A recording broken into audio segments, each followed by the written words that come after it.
Olympic games, Asian games या Commonwealth games, बहुत कम ऐसे प्लेटफॉर्म हैं जहां मल्टी स्पोर्टिंग इवेंट को मौका मिल पाता है।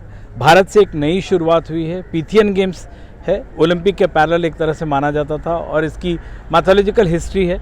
सबसे पहले तो उसके कर्ता धर्ता है हमारे साथ विजेंद्र गोयल साहब। ये क्या हैं गेम्स और क्यों स्टार्ट कर रहे हैं? आप अगर ग्रीक के इतिहास में जाएं तो वहाँ 4 पैन हेलेनिक गेम्स होते थे, जिसमें पॉपुलरिटी में ओलंपिक गेम सबसे पहले आता था। उसके साथ 2 और गेम थे, नामीबियन और स्थिमियन गेम्स। ये तीनों खेल स्पोर्ट्स के लिए होते थे। एक खेल ऐसा था जिसका नाम था पीथियन गेम्स, जो एक फ्यूजन था आर्ट का, कल्चर का, स्पोर्ट्स का। Music, dance, painting, poetry, chariot racing, wrestling, athletics, ये सब पीथियन गेम्स का हिस्सा युद्ध होते थे। नहीं, गदा युद्ध नहीं उसमें आता था, लेकिन चैरियट रेसिंग उसमें होता था।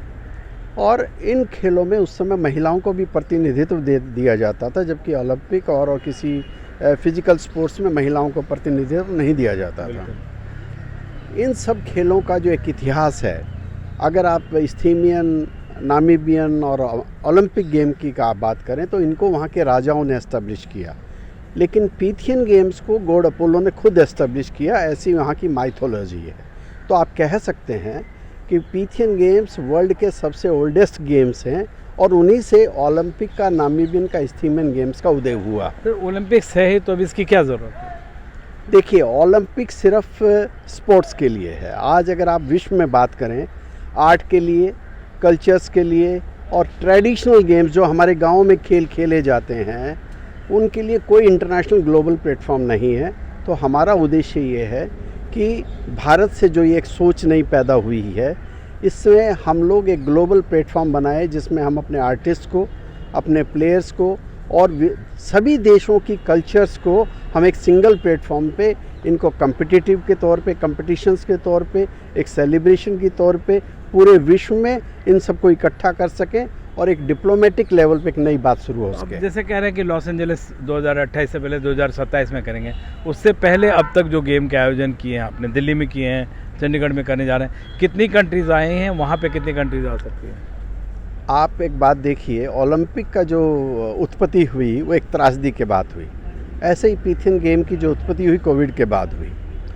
और इसका जो पहला कॉन्सेप्ट मैंने रिवील किया वो 2022 में उसी जगह डेल्फी ग्रीस से किया, जहाँ पे इन खेलों का कभी उदय हुआ था। उसके बाद जब इंडिया में आके हमने इंडियन मीडिया के सामने, ग्लोबल मीडिया के सामने जब प्रेस कॉन्फ्रेंस किया, तो 92 कंट्रीज़ के रिप्रेजेंटेटिव्स ने उसमें ज्वाइन करके बात कही थी कि इन खेलों को दोबारा से शुरू किया जाए। दिसंबर 2023 में पहले खेल ऐसे हमने फेस्टिवल के तौर पे इंडिया में पहला फेस्टिवल, पीथियन गेम फेस्टिवल मनाया दिल्ली में त्यागराज स्टेडियम में, और उसमें करीबन 22 देशों ने हिस्सा लिया। आप ओलंपिक की अगर बात करें, जब पहले ओलंपिक गेम हुए थे तो इसका कॉन्सेप्ट जो बताया गया था 1894 में बताया गया था, और मिस्टर कुबेटिन ने पहले ये प्लान किया था कि मैं पहला ओलंपिक 1900 में करूँगा, लेकिन 8 देश इकट्ठे हुए और उन्होंने पहला ओलंपिक 1896 में किया, जिसमें सिर्फ 8 देशों ने हिस्सा लिया था। उस हिसाब से अगर देखें, हमारे पहले इवेंट में 22 देशों ने हिस्सा लिया है और अभी भी। और चंडीगढ़ में क्या इवेंट है? चंडीगढ़ में 12 से 15 दिसंबर के बीच में 4 दिन का एक इवेंट होने जा रहा है, जो आर्ट, कल्चर और स्पोर्ट्स का एक फ्यूज़न होगा। और इसमें हम कुछ गदा युद्ध, जो हमारा बहुत पुराना इतिहास मार्शल आर्ट्स रहा है, उनको 5000 साल के बाद रिवाइव करने जा रहे हैं। यहाँ पे करीबन 15 से 20 देश लोग हिस्सा ले रहे हैं। इसमें हम लोग म्यूज़िक है, डांस है, सिंगिंग है, पोइट्री है, पेंटिंग है, ड्राइंग है, अंताक्षरी है, स्पोर्ट भी है।